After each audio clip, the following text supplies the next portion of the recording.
Welcome to the Career and Leadership Readiness Institute orientation session. This session is a part of the 2020-2021 Innovation Grant sponsored by the Nova Foundation, and it is presented by Brittany Hollis, the IT Career Coach, and Tiffany Rozier, the STEM Education Coordinator.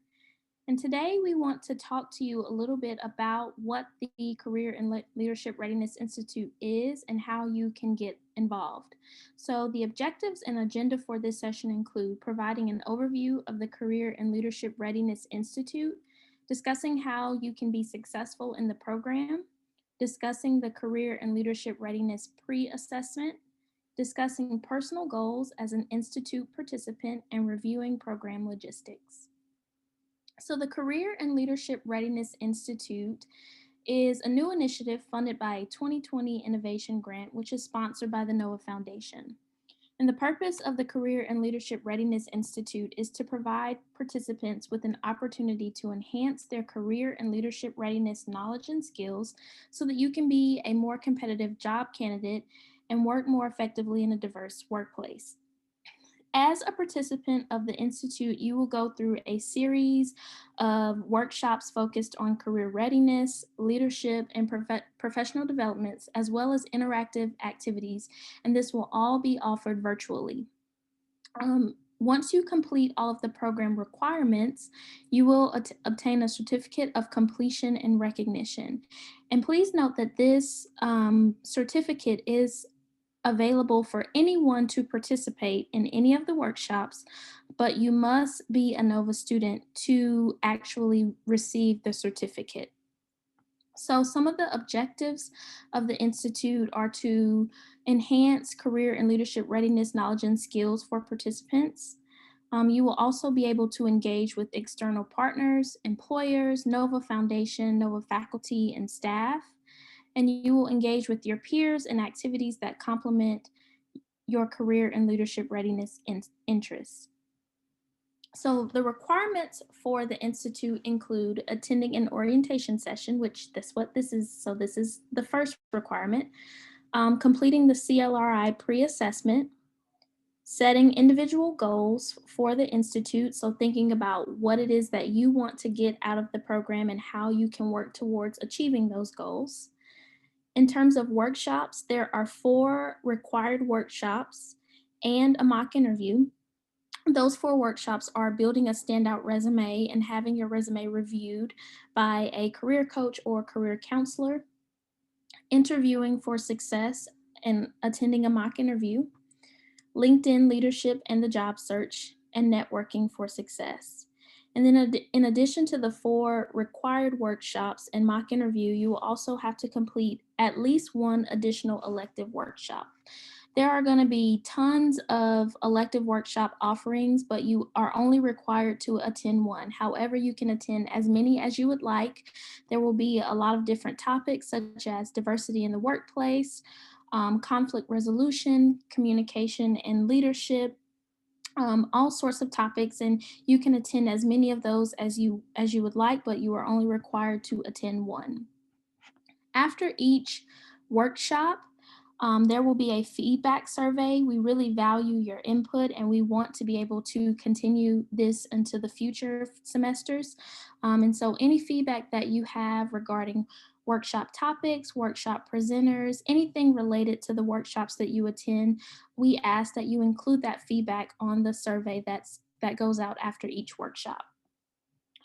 You will also have to submit the final reflection journal or project and post-assessment, which will be due April 1st.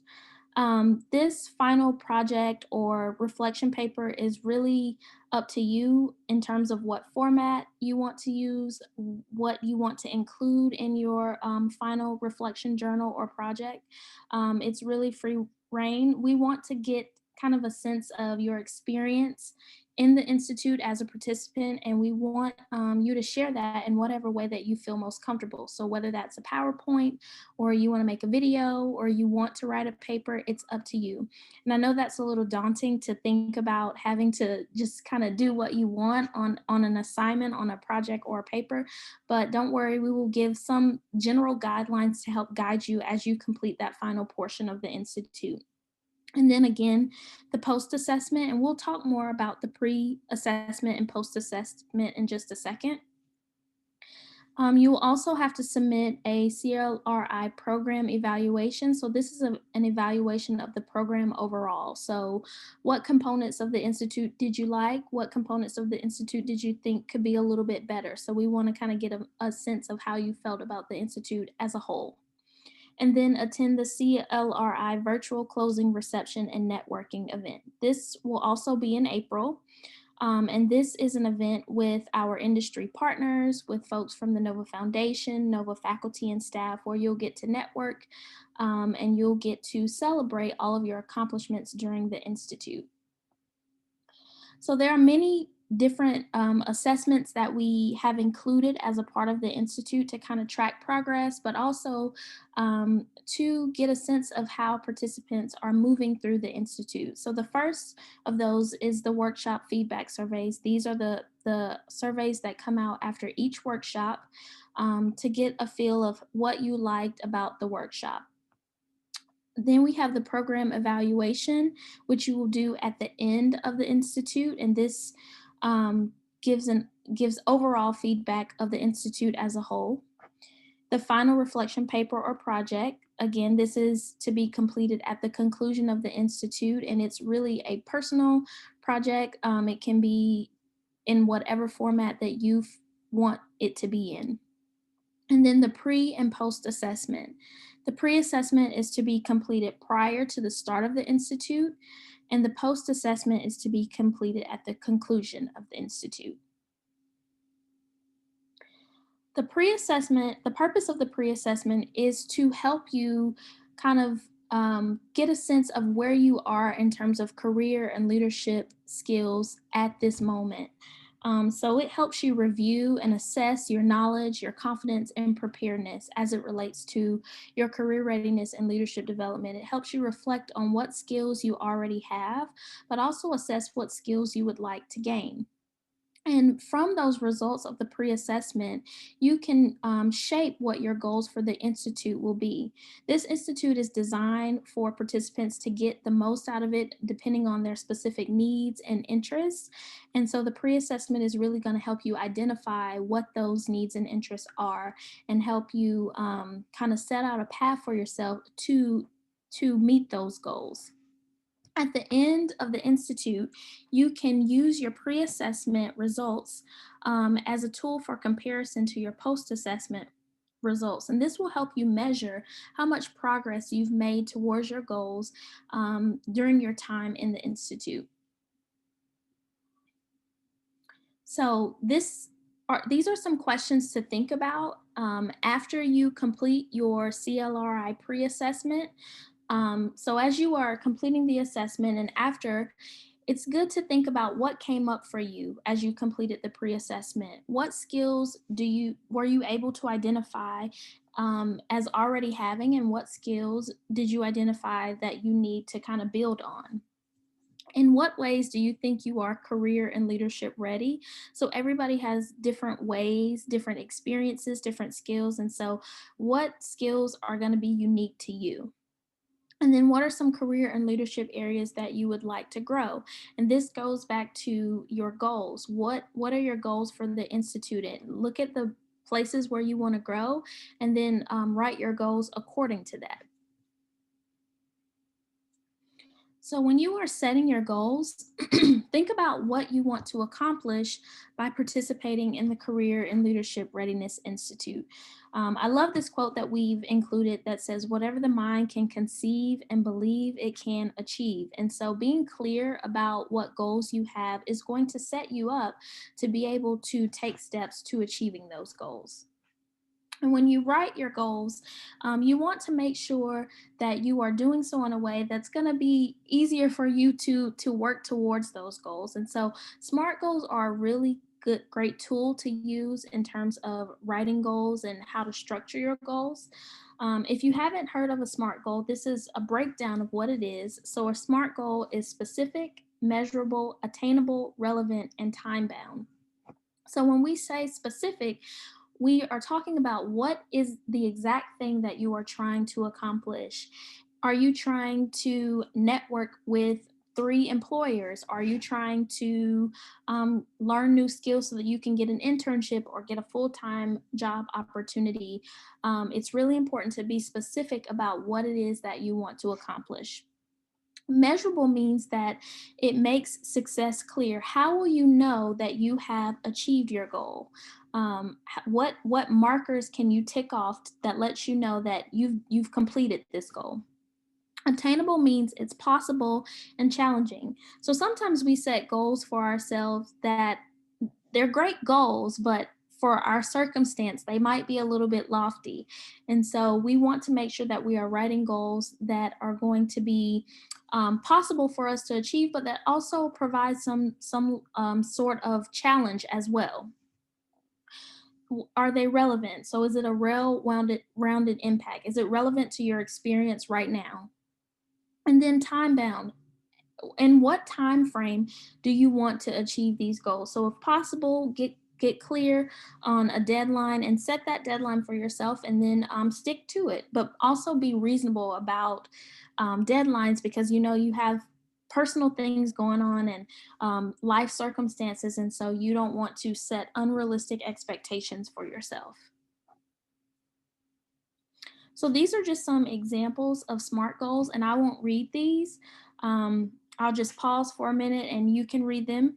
But as you are writing your SMART goal, these are some examples to kind of help guide you, um, to kind of know how to structure your SMART goal. It doesn't have to look like this, it can look however you would want it to look. But if you notice in reading these examples, they all meet the they both of these meet the requirements of what a SMART goal is. So I'll pause for a second and let you read, and then we'll move on.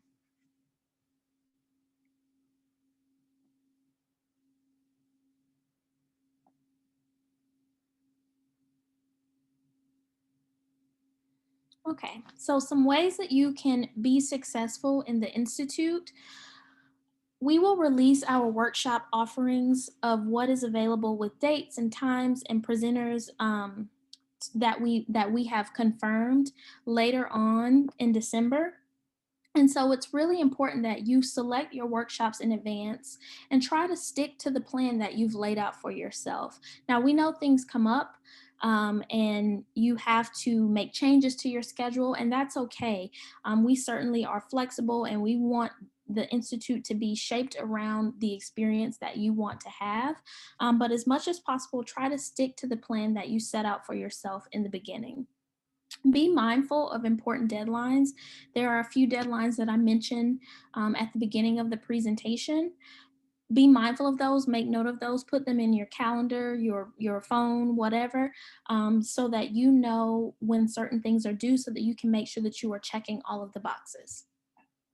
Reflect periodically on your workshop experiences and goals. In order for you to get the most out of this institute and this experience, and also to make sure that you are on track to meeting your goals, it's going to be really important that you reflect often. Um, Reflection is a great tool just in general in life, and it really helps you assess where you are. So make sure that you are doing that throughout the institute. And then also, we will be offering, like I said, so many opportunities to engage with industry partners, to engage with faculty and staff at NOVA, to engage with folks from the NOVA Foundation, to engage with our CLRI team. But it's also really important that you seek out other opportunities to engage. There are tons of career networking events that NOVA has all throughout the semester. They have career days and career fairs and just opportunities to network with different companies, outside of what we are doing as a part of the CLRI. So please take advantage of those opportunities when you can. As a part of the CLRI, we will be opening up a Canvas course to help you stay organized and to keep all of the information all in one place. This will also open later in December when the workshop registration opens. So once the workshop registration opens, for those folks who have attended an orientation session, we will be adding you to the Canvas course, have attended an orientation session and completed your CLRI pre-assessment. We will be adding you to the Canvas course. And this is where you will be able to see all of the assessments. This is where you will be able to see orientation materials. So you'll be able to see a copy of this presentation. You'll also submit your SMART goal as a discussion post in Canvas. You'll be able to register for workshops through the Canvas course. You'll be able to see any workshop materials that might be included. So if we are able to record sessions, we'll upload the recordings to the course. If there are PowerPoint slides, if there's contact information for the presenters, we'll include it in the Canvas course. And this is where you can also find instructions for how to complete the final reflection paper and project, and where you will submit that final reflection paper and project, as well as just additional resources that might be helpful to you as you navigate through the Institute. So again, just a reminder of some important dates and kind of a timeline of how this will work. So even though the orientation sessions are being held mostly this semester, we will have some in January as well. The actual workshop sessions won't start until the end of January. So with that in mind, you still have plenty of time to work on your SMART goal and get the pre-assessment done before the actual workshops open up. So the SMART goal is due in Canvas January 25th of next year, 2021, as well as the pre-assessment is going to be due that date as well. Then you will start your CLRI workshops, and those will be from January to March of 2021. Your CLRI post-assessment and final reflection paper or project, whichever you choose to do, will be due on April 1st. And then the deadline to submit the program evaluation will also be on April 1st. And the virtual closing reception and industry networking event will be April 21st, 2021.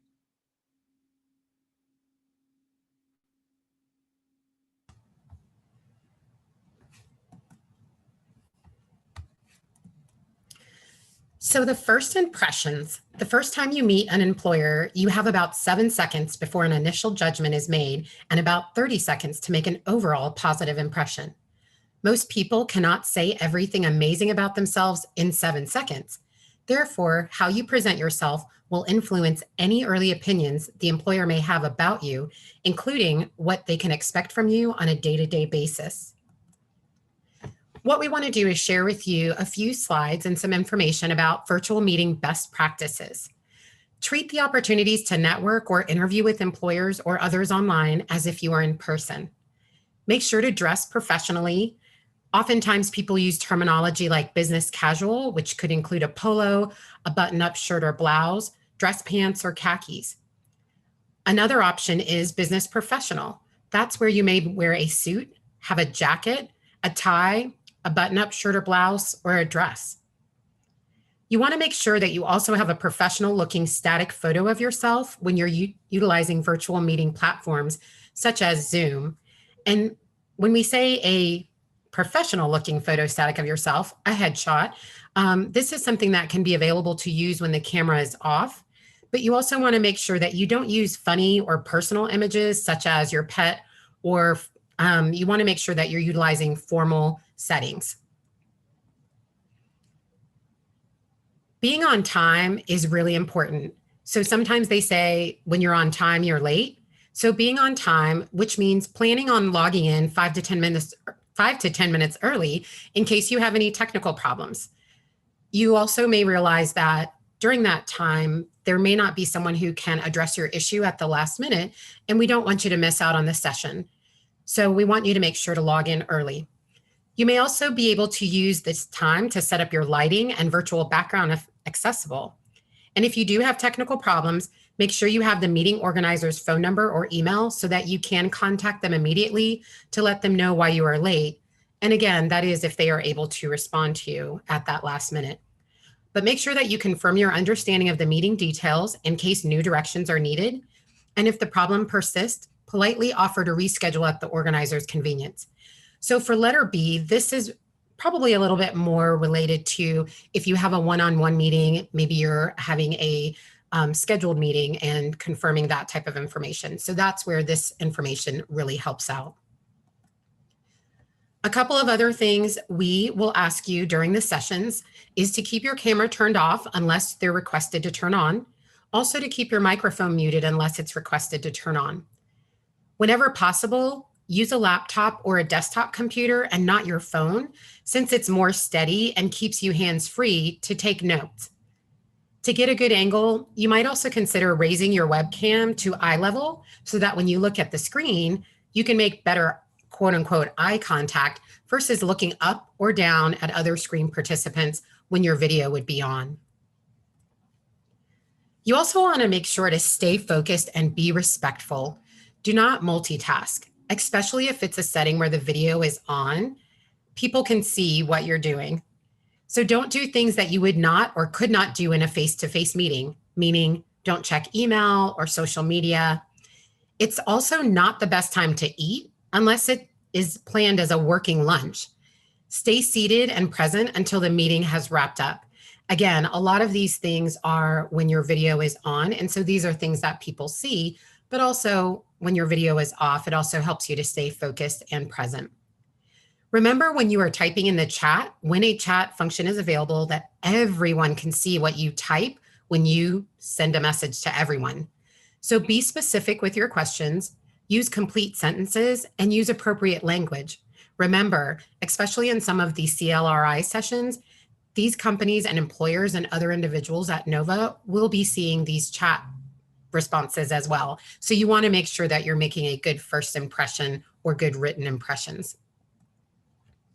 If you are unable to use virtual backgrounds, try to use a space with lighting, maybe something with a blank background or another less distracting space.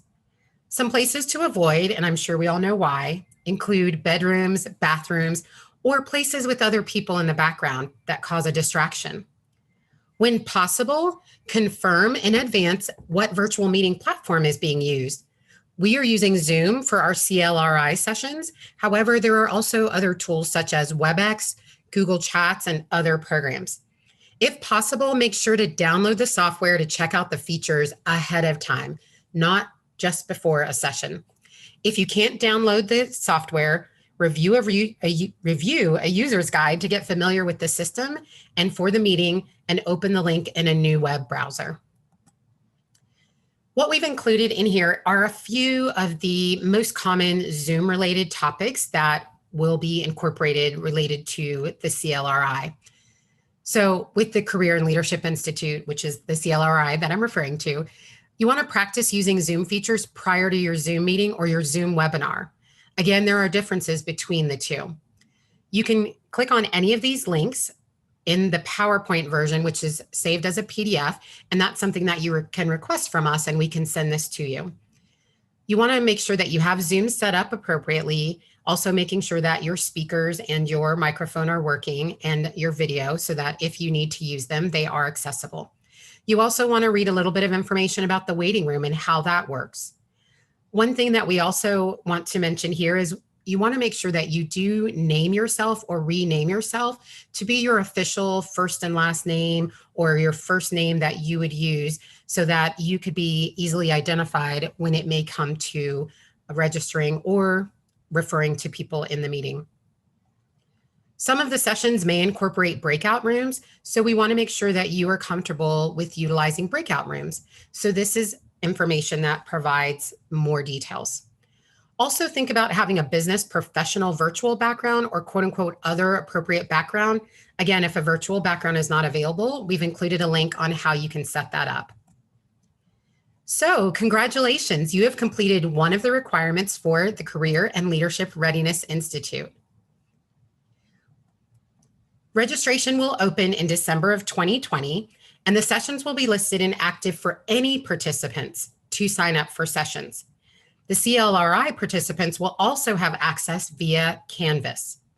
We've included the registration link, which is career.novastem.us/CLRI Institute or CLR Institute. So this is a clickable link. When you receive the PDF version and you request that, we can send it to you and you can click on there to view all of the sessions and choose which sessions you would like to attend in the new year. For more information or to receive a copy of this presentation, you can send an email to Brittany Hollis, bhollis@nvcc.edu, or Tiffany Rozier, trozier@nvcc.edu.